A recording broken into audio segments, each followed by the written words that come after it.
bibidyo ko. Ganda. Balik ko ta. Pikit naman tarnag. Ay, mo lang, susundin mo lang yung line. Bagay sa'yo ganyan. Yan. Oo nga. Ang ganda ng pilik mo. Gawa ni Ate Hope. O tsaka ng eyeliner mo. Ganda. Guhit lang. Mm. Sobrang Oo, attractive na siya. Tingnan mo, nagpantay ba? Hindi! Hindi ko siya mapantay! Mama, ikaw magpantay sa kabila. Wait lang ate, ito yung si mama muna. Ako mag-aahit kay mama. Tapos na eh. Ikaw magpantay, hindi ko kayo magpantay talaga. Ay, visit ka. Halika mama, wait lang.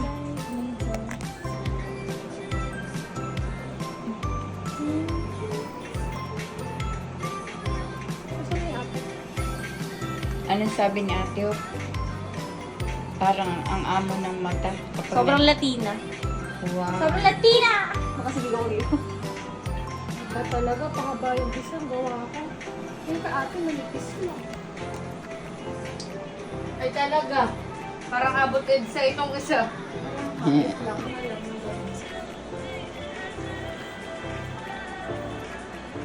Parang ano ang atak na kanya, no?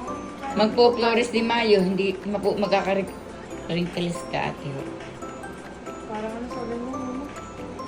Parang ano yung sinabi ko?